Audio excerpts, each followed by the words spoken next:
past midnight on a deserted road in Meton District, Lebanon. A weary taxi driver navigates the dark, winding streets with two passengers he picked up minutes ago. One man sits beside him in the front seat, making small talk, while the other is quietly perched in the back. As the taxi approaches a secluded area, the front seat passenger suddenly asks the driver to pull over. He needs to relieve himself, he says. The driver obliges, slowing the cab to a stop on the roadside. The passenger in front steps out, and in the stillness of the night, the driver waits, perhaps thinking about his family asleep at home, or the few dollars this fare will add to his long day's earnings. In an instant, that routine ride turns into a nightmare. Before the driver can react, a gunshot rings out. The man in the back seat has pressed a pistol to the base of the driver's skull and pulled the trigger. The front passenger quickly returns, and together the two men drag the lifeless driver out of the car and dump his body by the roadside. They rifle through his pockets, snatching whatever cash and valuables he had on him. The pair then set the taxi ablaze, flames lighting up the darkness of the quiet Lebanese suburb. In moments, they vanish into the night, leaving behind a burning car, a dead taxi driver, and a mystery that will soon grip a nation in fear.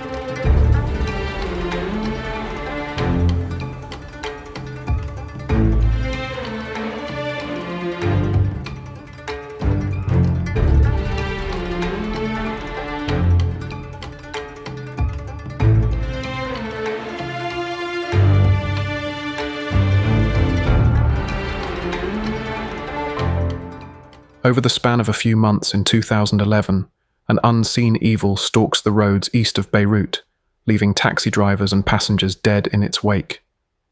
This was something virtually unheard of in Lebanon, a serial killer targeting victims at random. By late summer 2011, taxi drivers in the Meton area of Mount Lebanon were gripped by terror. In July 2011, the first in a series of inexplicable murders occurred. A taxi driver was found shot dead, his body dumped on a roadside. In the weeks and months that followed, more victims surfaced under eerily similar circumstances. All were adult men, most of them working as cabbies, and a few hapless passengers who took what would be their final ride. Each victim had been killed with a single gunshot to the head, often a bullet fired behind the ear at close range. In many cases, the victims' bodies were found either slumped in their taxis or discarded along quiet roads, sometimes with their vehicles torched, as if to destroy evidence. The murder scenes spanned a particular stretch of Lebanon's Meton district, an area northeast of Beirut. Security officials noted that the killer's hunting ground seemed concentrated in the zone between Sin el-Fil and Nar al-Mot, which tellingly means river of death in Arabic. This is a largely urban area, normally bustling by day, but with industrial zones and dimly lit side streets that grow quiet late at night. It was here, under cover of darkness, that the unknown assailant struck again and again. Word of the murders spread fast. Taxi drivers whispered about a taxi killer on the loose. Commuters grew anxious about taking cabs at night. Many drivers started avoiding late-night fares or venturing into isolated neighborhoods. The killings were seemingly motiveless. Victims came from different religious and political backgrounds, a critical detail in Lebanon, where crimes are often scrutinized for sectarian motives. There was no obvious connection between the dead men, other than their profession or circumstances. They ranged in age and background. One was a middle-aged taxi driver from the northern Akkar region working in the city. Another was a local cabbie. Yet another, chillingly, would turn out to be a passenger, a young soldier, who simply got into the wrong cab. At first, robbery didn't appear to be a clear motive. Some of the victims still had a bit of cash left on them, and their personal belongings weren't always fully stripped. For instance, in one early case, a victim was found with his wallet and a small amount of money intact, which perplexed investigators. Why would a thief leave anything behind? Was someone killing for the thrill of it, or to send a message? As Lebanon's Al-Akhbar newspaper reported at the time, the crime scenes offered almost no clues beyond spent bullet casings from a 7mm pistol left near each body. With each murder, panic and speculation mounted. Local media sensationalized the mystery. Some papers dubbed the perpetrator the taxi slasher. Others compared the unknown killer to Jack the Ripper, noting how he preyed on victims according to a pattern, albeit taxi drivers instead of London prostitutes. To the public, it felt like something out of a crime thriller. This was not a type of crime Lebanon was accustomed to. In fact, Al-Akbar remarked that such serial-type murders were a first for Lebanon and an unnerving development for the community. Authorities treated the matter with urgency. The Internal Security Forces, ISF, Lebanon's national police, formed a special investigative team within its information branch, the Intelligence and Detective Unit. They quietly began coordinating across precincts as they realized the killings were linked. Early on, there was debate. Were these crimes the work of a deranged lone killer fulfilling some psychopathology, as Western profiles might suggest? Or could this be an organized gang or a sleeper cell, as one rumor posited, perhaps trying to destabilize the country? The lack of any political or sectarian thread among victims led most to lean toward the former, a lone madman scenario. Investigators even considered whether the perpetrator was mimicking violent movies, given the almost cinematic brazenness of the crimes. Behind the scenes, forensic work was underway. Ballistic analysis quickly confirmed that the same firearm, a small-caliber pistol, was used in each killing. Each recovered shell casing bore matching marks, essentially proving one person or group was behind all these shootings. But beyond those shells, the killers left precious little evidence: no fingerprints, no DNA, no eyewitnesses. The authorities had huge difficulties with the case, as the culprits did not leave any kind of reliable forensic evidence or fingerprints behind, one later report noted. It was as if a ghost was killing people and disappearing without a trace. By September 2011, the count of unsolved taxi murder victims had risen alarmingly. In one incident on September 9th, an unidentified older man was found by the highway, shot in the head and dumped near a flea market. 2 days later, another victim, a taxi driver named Hussein H., 36, was discovered slumped in his Mercedes taxi under a bridge, a bullet in his skull. Then on October 28th, a man in his 50s was found shot dead, with 2 shell casings at the scene. He was later identified as Albert Ramez al-Nashar, 52, a security guard who had just withdrawn over $5,000 to buy a car. That money was gone, taken by the killer, leaving Albert's family horrified that what looked like a robbery had ended in such ruthless violence. The same morning Albert's body was found, yet another victim turned up: Sheikha Saeed Abdul Noor, 48, killed by a single gunshot. His taxi, a black Renault Clio, was missing, later found completely burned out under the Borj Hamoud Bridge in East Beirut. The pattern was becoming clearer.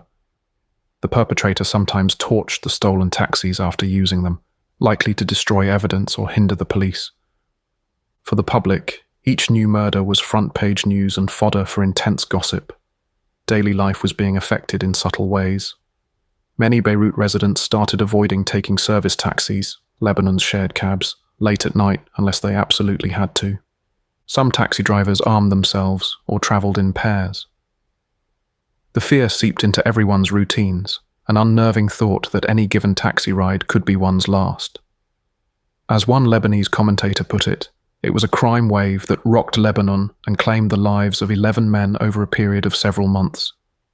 People hungered for answers. Who was doing this, and why? Investigators gradually pieced together a picture of how the killer was operating, even before they knew exactly who he was. By interviewing acquaintances of victims, analysing the crime scenes, and gathering any scrap of intelligence, they formulated a likely modus operandi. The murderer, or murderers, appeared to target taxi drivers at night, usually by posing as passengers in need of a ride. It often started with 2 men hailing a taxi cab in the late evening hours. The pair would climb into the taxi. One man would sit in the front passenger seat, and the other would sit directly behind the driver in the back seat. They usually chose an area within the Meton district to initiate the ride, ensuring they stayed within their familiar hunting ground. As the taxi drove off, the men might engage in light banter to put the driver at ease. They would ask to go to a somewhat distant location, sometimes even all the way to Casino du Liban in Jounieh, north of Beirut, as one driver was told. Crucially, they would then request a diversion. Partway through the journey, the front seat passenger would ask the driver to pull over in a quiet spot, either so he could step out to pee or to meet a friend who supposedly was joining the ride. This was a ruse to get the driver to stop in an isolated area where no one else was around. The moment the taxi came to a halt, the attack was sprung. As described earlier, the man in the back would swiftly produce a handgun and shoot the unsuspecting driver in the head at point-blank range. It was usually a single, sudden shot, often behind the ear, executed with chilling precision. In most cases, death was instantaneous or very quick, giving the victim no chance to resist or call for help. One Lebanese security official later noted that all the killings were carried out in the same manner: a bullet to the head from a 7.5mm pistol, then the body dumped by the roadside and the car set on fire. It was methodical and cold-blooded. After the killing, the two perpetrators acted quickly to cover their tracks and capitalize on the situation. They would drag the driver's corpse out of the car and leave it beside the road, in some cases even tossing the body out while the car was still moving slowly. Then they'd rifle through the victim's pockets and belongings, taking the day's earnings, wallet, phone, anything of value. Interestingly, as later revealed, they often intentionally left a small amount of cash on the body, perhaps a few banknotes, to mislead investigators into thinking robbery was not the motive. It was a crafty touch. If nothing at all was stolen, police might think it's a psychopath. If everything was gone, they'd be sure it's robbery. By leaving a token amount, the killers tried to muddy the waters and appear less calculated. The killers now had a stolen taxi at their disposal. According to multiple accounts, they adopted one of two follow-up strategies at this point. Often, they would simply set the taxi ablaze right there and flee the scene on foot or by prior arrangement. Burning the vehicle destroyed forensic evidence, like fingerprints, blood, or hair, and also eliminated the stolen property that could link them to the crime. Several victims' cars were indeed found later, abandoned and charred beyond recognition, in empty lots or under bridges. Other times, and this is what made the case even more complex, the duo would keep the taxi and drive it themselves, at least for a little while. In these instances, after dumping the original driver's body, the two murderers turned into faux taxi drivers, cruising around in the stolen cab, possibly looking for additional victims to pick up. Yes, you heard that correctly. The killers sometimes used a freshly stolen taxi as bait to lure new passengers. Imagine the audacity, a killer now behind the wheel of the victim's cab, momentarily posing as an ordinary cabbie. If a lone passenger happened to hail that taxi in the interim, they too could become prey. This two-for-one tactic is exactly what happened in the final night of their spree, when a young man, an army corporal heading home, waved down a taxi that unbeknownst to him was being driven by his soon-to-be murderer. We'll revisit that night in detail soon. The killers proved to be opportunistic. Whether it was drivers or riders, anyone with a taxi was a target if the circumstances were right. Throughout these crimes, one thing was clear: the perpetrators were remarkably composed and efficient. They didn't linger long at scenes, they left almost no witnesses, and they appeared to have contingency plans, burning cars, alternating tactics, to evade capture. As a result, the police were continuously playing catch-up, arriving at crime scenes that were essentially cold from the start. One investigative report later likened the situation to a cat-and-mouse game, straight out of a Hollywood thriller. The security services would intensify patrols and stakeouts, only for the killers to strike elsewhere or lie low until the heat died down. For a while, it seemed the murderers might be one step ahead of law enforcement. By early fall, Lebanese authorities formally recognized that they were dealing with a serial killer, or killers. This acknowledgement itself was unusual. Lebanon doesn't really have a history of serial murderers, so investigators were in somewhat uncharted territory. The information branch of the ISF, known for handling major crimes, ramped up its efforts. Interior Minister Marwan Charbel, who was keeping the anxious public updated, noted that the security forces were gathering evidence from what by then was 11 separate murder scenes across the Beirut suburbs. Each new clue was scrutinized and cross-checked with earlier cases. One crucial early clue came from ballistics. As mentioned, crime labs determined that the same firearm, a small caliber pistol, was used in each killing. Charbel confirmed this to the press, noting that a 7mm handgun appeared to be the common murder weapon. This tied the cases together conclusively and meant the police were indeed chasing a serial offender. However, knowing a particular gun was used is one thing. Finding that gun and whoever wields it is another. Investigators also canvassed for any surviving victims or witnesses, since the killer's method left little room for eyewitnesses. Usually the only other person present was dead. Amazingly, there was one man who lived to tell the tale, a would-be victim who survived being shot and left for dead. This unnamed survivor provided a critical break in the case, albeit not enough to crack it entirely. According to security reports, the surviving victim had been a taxi driver who picked up two young men that asked for a ride to an out-of-the-way place for a fare of 50,000 Lebanese lira, about $33. During the ride, the men pulled a gun on him and forced him to deviate to a side road. When they ordered him to stop, the driver bravely, if rashly, decided to fight back. He grappled with the attackers, and in the scuffle they shot him, then tossed him out of the taxi. Believing him to be dead, the assailants fled. But by some miracle, the driver was still alive. Passers-by found him, and he was rushed to a hospital, where, after emergency treatment, he gave a statement to the police. What this survivor told authorities was both illuminating and frustrating. He confirmed that two assailants were behind his attack, thus dispelling the earlier assumption of a lone ripper. He described them as two young men and recounted the scenario, the fake passengers, the gun, the attempted execution, all matching the pattern the police suspected. This was the first eyewitness account of the killers. However, the driver could not provide detailed descriptions of the men's faces or identities. Having stared down the barrel of a gun and then endured a traumatic injury, his memory was hazy. He could recall that they were adult males, likely speaking Lebanese dialect, though the area was mixed with many Syrian workers too, and that they worked in tandem. But beyond that, there wasn't much for a police sketch or specific APB. Still, this survivor's account was a pivotal confirmation that the murders were being committed by at least two individuals acting together, not a solitary killer. Armed with the knowledge that they were hunting multiple perpetrators, the ISF adjusted its strategy. Investigators began to consider that perhaps a family or gang could be involved, maybe even pretending to be customers.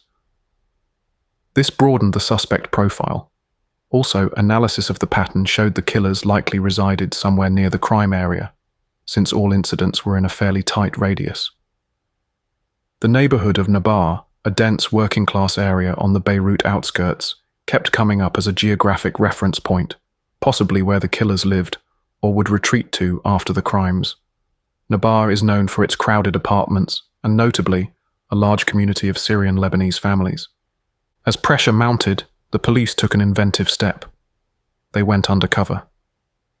In a tactic reminiscent of a movie sting operation, information branch agents posed as taxi drivers, hoping to lure the killers into targeting one of their own. Dozens of plainclothes officers drove taxis at night on Metin roads as decoys. It was a risky gambit, essentially dangling themselves as bait, but it demonstrated the determination to stop the bloodshed. On at least one occasion, this ploy almost paid off. According to later reports, one undercover agent did encounter the suspicious duo. The officer, acting as a cab driver, picked up two men who fit the profile and mannerisms. They directed him toward a quiet area, raising his alarms. When one man made a move as if to draw a weapon, the agent sprung into action, leading to a struggle inside the car. There was a moment of chaos as the agent tried to apprehend the suspects. But the two men managed to escape into the warren of dark streets before backup arrived. They melted away, and once again the police were left agonizingly close, yet unable to conclusively identify or capture their quarry. Imagine the frustration for the investigators. They literally had the suspects in arm's reach, and they slipped away. However, this incident did yield some confirmation.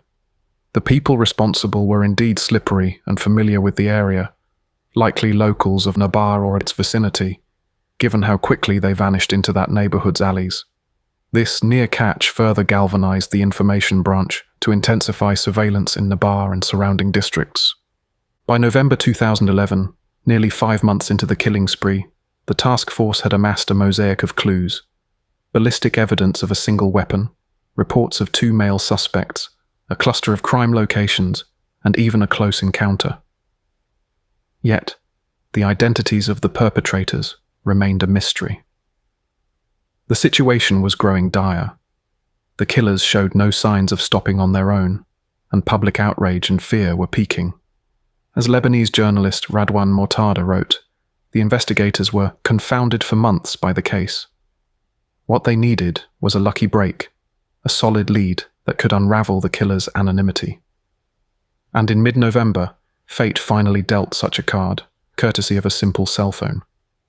The breakthrough in the case came thanks to diligent detective work and a stroke of technological luck. On the second weekend of November 2011, the killers struck twice in one night. These would turn out to be their final atrocities, and also their undoing. On Friday, November 11th, 2011, 2 more victims fell prey to the taxi driver killers.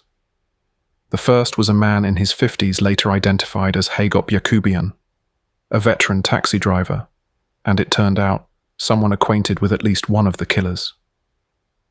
Hagop's body was found by the side of a road with a bullet in his head the next morning, and his family, including his sister Susan, identified his remains and belongings at the police station. Hagop's taxi was missing at first, but a police patrol soon found the vehicle parked near a sports stadium in Burj Hamud, a neighborhood adjacent to Nabar.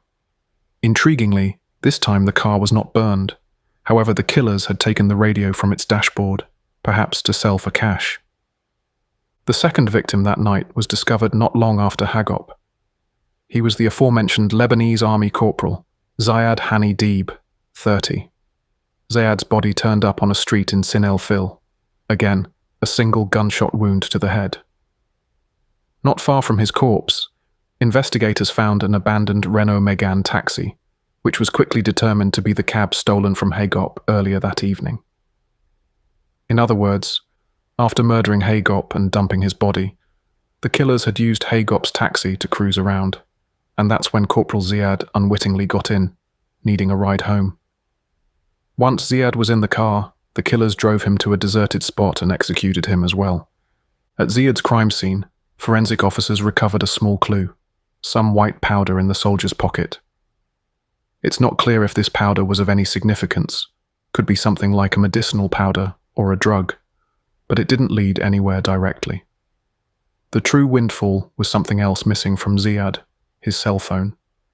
The killers had taken Ziad's mobile phone, a Nokia, along with about 100,000 Lebanese pounds, approximately $66, in cash from his pockets. That phone would become the thread that finally unraveled the entire case. Knowing that a soldier's phone was stolen, the ISF's cybercrime and telecommunications experts went to work. Detectives traced the phone's signal and usage, since military-issued phones have identifiable serial numbers and are often monitored. It didn't take long to get a hit. Within a couple of days, the stolen phone powered on and was used, meaning someone put a SIM card in it and tried to make a call or two. This was exactly what the investigators had hoped for. By tracking the signal, they pinpointed the phone's activity to a location in Al-Nabar. No surprise. And specifically, they identified an individual who was using it. The trail led to a man named Habib H. and his son, who lived in Nabar. When police brought them in for questioning, the puzzle pieces fell rapidly into place. Habib explained that he had bought the phone for his son as a gift, from a neighbor in their building, a man known as George Tanyelian. Habib likely had no idea the phone was stolen from a murder victim. By his account, it was a casual purchase of a second-hand phone from someone he knew in the neighborhood. This was the break the ISF had been waiting for. All at once, George Tanyelian leapt to the top of the suspect list, and with that name came a cascade of revelations. Police discovered that George was one of 5 Tanyelian brothers living in Nabar, a family of Armenian-Syrian origin that indeed matched many aspects of the profile.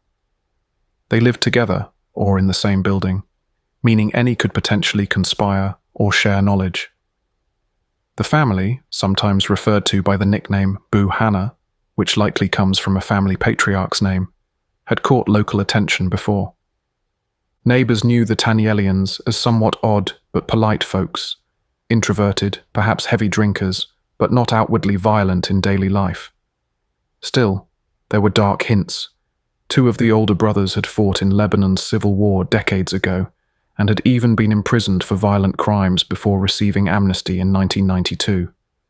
Another brother had served 5 years in prison for drug charges in the 2000s. In short, this was a family with a troublesome past, living in a rough part of town, and now one of them, George, was directly linked to a murdered soldier's phone. On November 15, 2011, Interior Minister Charbel held a press conference that electrified the country. The case was solved. The serial taxi killer had been caught. Charbel announced that in a coordinated pre-dawn raid, the ISF's information branch had arrested 5 brothers from one family, suspected of the string of taxi murders. They were named Michael, George, Aziz, Musa, and Maurice Tanielian, all of whom lived in the same Nabar building. The raid happened around midnight, just a few days after the last murders. Once agents had obtained a key to the building's heavy iron entrance door, allowing them to enter quietly and simultaneously storm the suspects' apartments. By 2:30 a.m., all 5 men were in custody, taken completely by surprise. The arrests were dramatic, but bloodless. In fact, when police rushed into the Tanielians' units, they found some incriminating items almost immediately. In one apartment, hidden inside a stove, they discovered a 7mm handgun, the very pistol believed to be the murder weapon, along with other firearms. Ballistic tests later confirmed that this seized pistol matched the bullets and casings from the crime scenes, and even the fingerprints on the gun's trigger-matched prints lifted from those shell casings. It was a slam-dunk piece of evidence. Additionally, they found the car radio that had been stripped from Hagop's taxi and other odds and ends linking the brothers to the crimes. Lebanon woke up that day to banner headlines: "Taxi driver killers caught, 5 brothers in custody." It was a moment of immense relief and frankly astonishment. The idea that 5 brothers could form a serial killing ring was chilling and nearly unprecedented. Initially, all 5 Tanielian siblings were under suspicion, because authorities needed to sort out who did what. As Charbel noted, they were all apprehended together and taken in for interrogation, along with their elderly mother, who was brought in as well for questioning, perhaps to pressure the sons or glean information. Under intense interrogation, the truth began to emerge. The ISF detectives worked the brothers hard, separating them and questioning them for hours on end. They denied involvement at first, feigning innocence. But after about 12 straight hours of questioning, cracks appeared. One of the brothers broke down. That brother was Michael Tanielian, and he decided to talk. In a moment of high drama in the interrogation room, Michael confessed to the entire series of murders.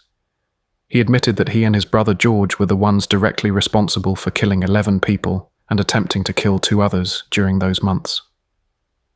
The other brothers, Aziz, Musa, also called Movses or Musa, and Maurice, were not involved in the actual killings, Michael said. It was just him and George operating as a deadly duo, according to his confession. Michael's confession was detailed. He explained their division of roles, how George would act as the front seat decoy, and Michael was the triggerman shooting from the back seat. He walked the investigators through each murder, describing chillingly how easy it became after the first time. The brothers found killing easy. Investigators later recounted of Michael's testimony. They did it, Michael said, because they needed money. Poverty and despair drove them to prey on taxi drivers and passengers who seemed like easy marks. Indeed, the Tanielians lived in visibly destitute conditions. They were poor, unemployed or underemployed men crammed with family into cheap flats, struggling to make ends meet. Michael painted the picture of 2 brothers who felt they had nothing to lose. By his account, what started as robberies escalated into murder when victims resisted or could identify them, and from there it spiraled into a full-blown killing spree. They became, in effect, serial killers for profit, an exceedingly rare phenomenon in Lebanon. Crucially, Michael's confession also cleared his other siblings of direct guilt. It turned out the three eldest brothers, Aziz, Movses, Musa, Maurice, were initially suspected because of their relation and presence, but they likely did not participate in the crimes. They may not have even known exactly what George and Michael were doing at night. In fact, initially all five were charged in the public's eyes, but Michael's admissions allowed authorities to focus charges on just the two main culprits. The other brothers, while arrested and detained for a time, were eventually released or not prosecuted for the murders, once George and Michael's sole responsibility was established. When news of the arrests and confession broke, Lebanon breathed a sigh of relief. After months of fear, the taxi serial killers had faces and names, and they were behind bars. Yet, as often happens in such cases, the revelations raised almost as many questions as they answered. Who were George and Michael Tanyelian really? How did these brothers come to terrorize a city? And what would justice look like for crimes as heinous as these? As the investigation concluded and the case headed toward trial, the spotlight turned onto the two brothers at the center of it all, George Tanyelian and Michael Tanyelian. Their mugshots were splashed on TV news and newspapers, two unremarkable middle-aged men, looking tired and stony-faced. It was hard to reconcile these ordinary appearances with the brutality of the murders. Neighbors and acquaintances expressed shock that the polite Tanyelian brothers from down the street were capable of such horror. But digging into their background revealed a troubled history that, in hindsight, hinted at potential for violence. The Tanyelians were a family of Syrian-born Armenians who had immigrated to Lebanon decades earlier. George and Michael were both born in Qamishli, Syria, a city with a large Armenian community, and came to Lebanon as children or young men with their family. They grew up in the Beirut suburb of Nabar, which is a gritty, low-income area. The five Tanyelian brothers, Aziz, Movses, Musa, Maurice, Michael, and George, were known in the neighborhood, though they mostly kept to themselves. They all lived in one building, albeit split across a couple of apartments. Interestingly, all but George and Michael had obtained Lebanese citizenship at some point. George and Michael remained Syrian nationals, which perhaps limited their opportunities and fueled resentment. By 2011, George was 46 years old and Michael slightly older. They were unmarried and had no steady jobs. Neighbors described them as introverted and mysterious, but nice and polite, the kind of men who might sit quietly and have a drink, not causing trouble publicly. Michael, the younger of the two, had something of a social side. He was called a nice guy who likes to have fun, go clubbing and get drunk, by one neighbor's account. He even flirted with a foreign woman living next door and would playfully claim paternity of her child as a joke. On the surface, Michael might have seemed jovial when drunk and not particularly threatening. George, on the other hand, was described as more brooding and hot-tempered when agitated, a trait that would become evident during their trial. Beneath the veneer of normalcy, however, the Tanyelian brothers had checkered pasts. Two of their elder brothers, Aziz and Movses, presumably, had been militiamen during the Lebanese civil war in the 1980s and were implicated in violent acts. They were jailed for murder charges at some point, only to be released in 1992 under a general amnesty that pardoned many wartime crimes. This suggests violence was not foreign to the family environment. Additionally, one of the younger brothers, reports differ whether it was Michael or George, had served a 5-year prison sentence for drug trafficking in the early 2000s. So both had experience with the criminal justice system and possibly with violence and survival in rough conditions. By 2011, with Lebanon at peace but the economy not in great shape, the Tanyelian brothers struggled. They had little education or stable work. It appears George used to work in the used car trade, possibly dealing cars with folks in Lebanon and even travelling abroad for it. In fact, there's an interesting note that a few years prior, George had gone to Sweden, perhaps as a labourer or immigrant, and entrusted money to someone back in Lebanon to trade cars, who then stiffed him of the cash. That someone was alleged to be none other than Hagop Yakubian, the taxi driver who ironically became George's final victim. We'll touch on that connection in a moment because it became a cornerstone of George's self-justification later. So, we have a picture of two brothers, marginalized, perhaps nursing grievances over past slights and financial woes, possibly abusing alcohol, and having a sense of entitlement or desperation that might make violent robbery an attractive option. They also had access to firearms, not unusual in Lebanon, where many households, especially ex-militia, kept weapons. At some point, these conditions coalesced into a deadly plan. Michael's confession to police boiled it down to financial motive. They needed money.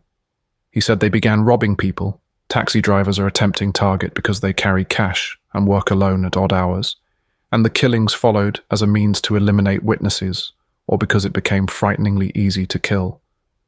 In a sense, George and Michael turned into serial killers without the typical psychological profile. They weren't killing due to sexual sadism or psychotic visions. They were doing it in a cold, pragmatic way to get cash, and perhaps after a point, for the thrill and power it gave them. Lebanese media later speculated that they even derived some entertainment from the act. One Arabic headline flat out described them as brothers who kill for the sake of amusement. While amusement might be an exaggeration, there's no doubt the Tanyelians exhibited an emotionless, detached demeanor about their crimes, which shocked everyone. When they were finally arrested, neighbors expressed disbelief. One local resident told reporters that the Tanyelian brothers seemed nice, polite, and no one imagined they could be murderers. The very night of the raid, police had ransacked Michael's apartment, as it was the apparent base of operations, and neighbors peering in saw the place turned upside down. That sight, the reality of a serial killer's lair next door, deeply unsettled the community. However, in hindsight, some realized there were red flags. The brothers often got drunk and rowdy. They were chronically unemployed, yet occasionally had unexplained cash. They were known troublemakers in minor ways.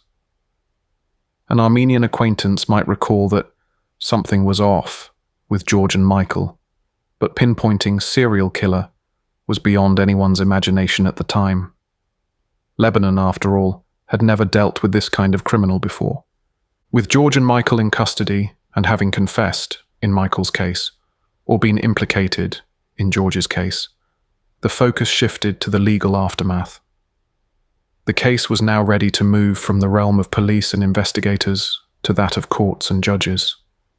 And because one of their victims was a Lebanese army soldier, Corporal Ziad Deeb, the brothers would find themselves facing not just any court, but a military tribunal, which in Lebanon can handle cases involving crimes against military personnel or internal security.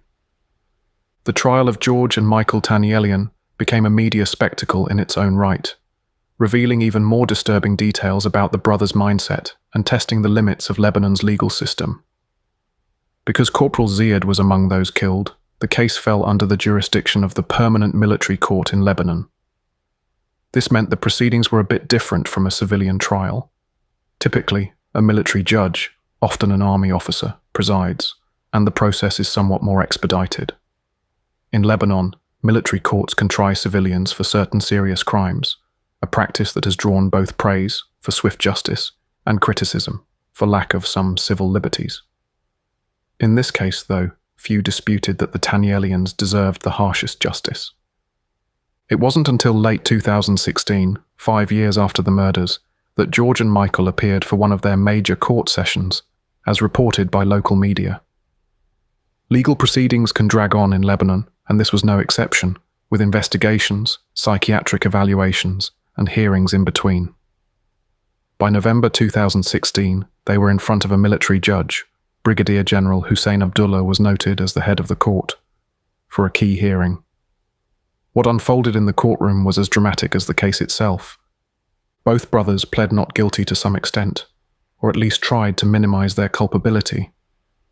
Despite Michael's prior confession to police, now in court he grew quiet and recanted parts of it. Michael barely spoke during the trial, reportedly denying that he was present with George during the murders, an unconvincing claim given his detailed confession earlier and the evidence.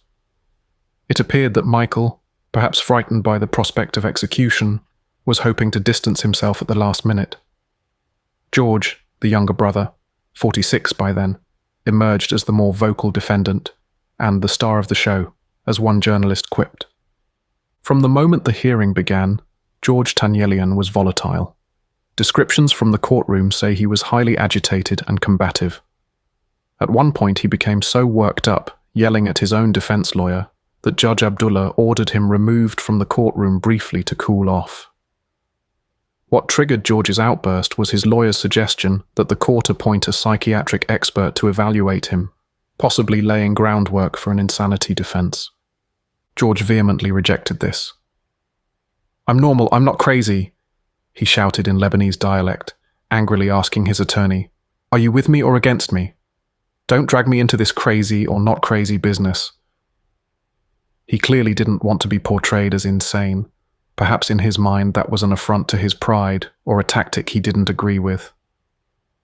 Ironically, his rageful behavior in court did paint the picture of someone not entirely stable. When proceedings continued, George faced pointed questions from the judge. One exchange that has since become infamous was about remorse. The investigative judge, Riyad Abu Gaida, had apparently asked George earlier, likely during pre-trial interrogations, how he felt after committing the murders. In court, Judge Abdullah reminded George that he had answered, "A little remorse, then sleep, then a glass of whiskey." This chilling quote, basically admitting that after killing someone he'd feel only a fleeting regret before hitting the sack with a nightcap, captured the public's imagination and cemented George's image as remorseless. In court, confronted with his own words, George tried to backpedal. He muttered, "This is ridiculous. What, do you think I was happy to do that?" It was a weak attempt at refutation. The damage of that quote was already done. Lebanese press later bannered that line. A little regret, then sleep and whiskey, showing just how cold the Tanyelian mindset was.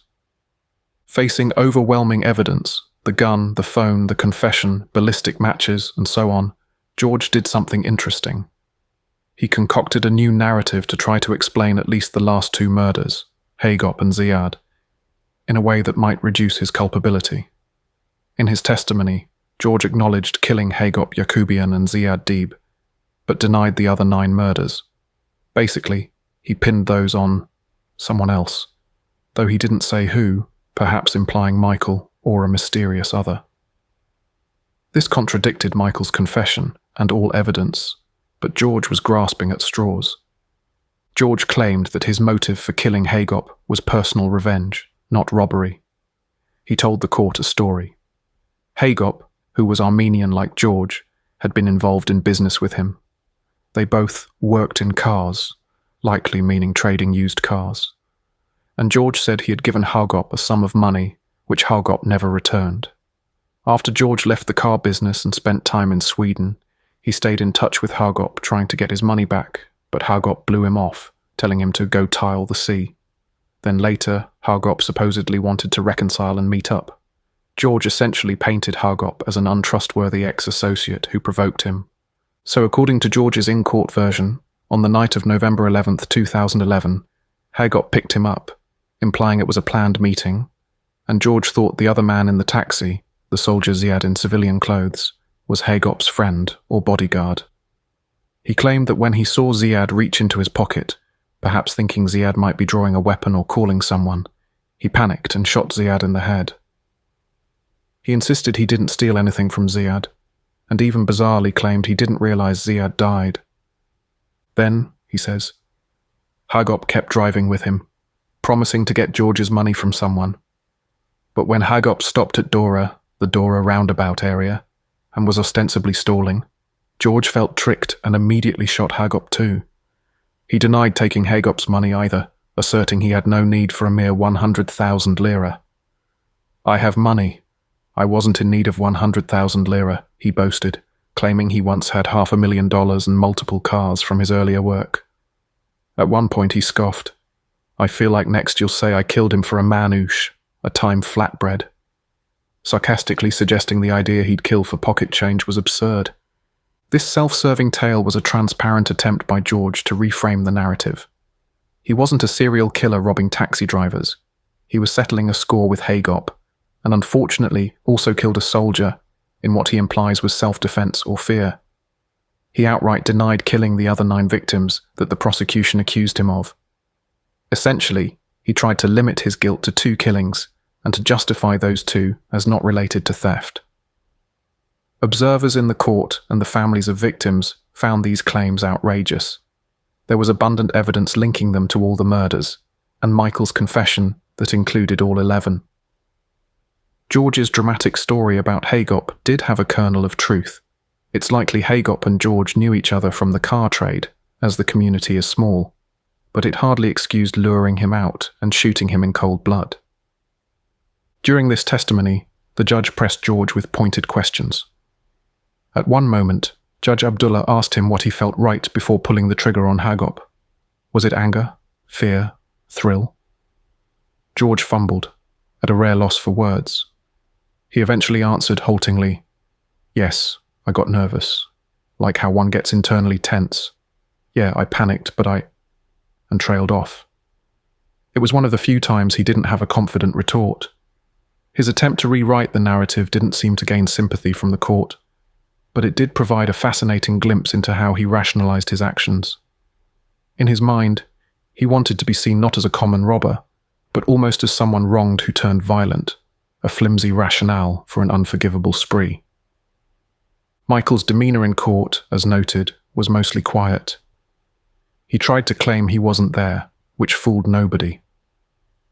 When George at one point tried to take sole blame for the 2 final killings, "I did it, not my brother," that didn't hold either, because Michael had already admitted to being the triggerman in others, and evidence abounded for both. In reality, neither brother could escape the mountain of proof and their own past statements.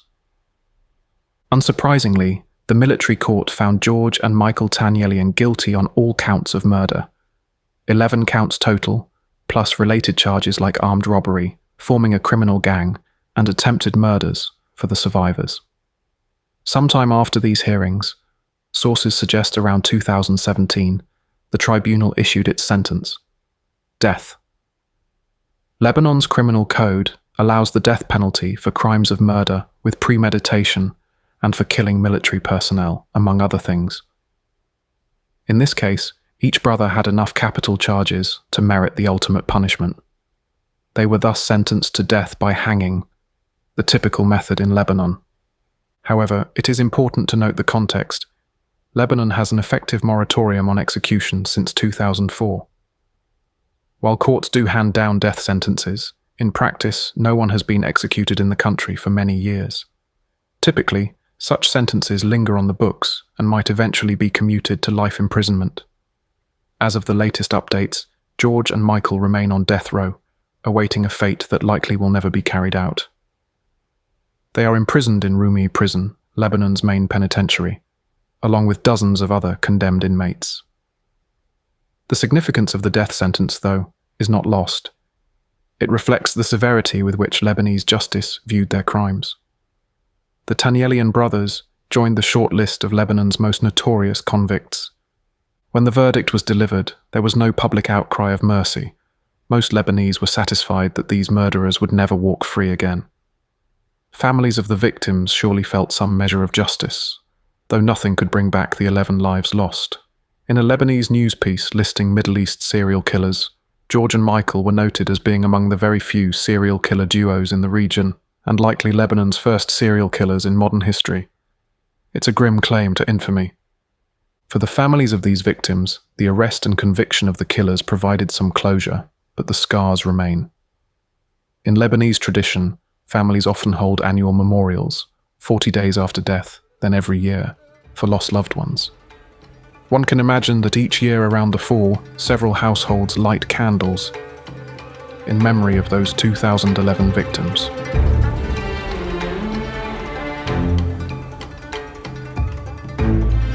Thanks so much for listening. If you're interested in rarely heard solved global murder cases, consider giving us a follow. And if you're enjoying the podcast, we'd be thrilled if you would give us a 5-star rating on your favorite podcast app. It really helps us a lot. See you next time.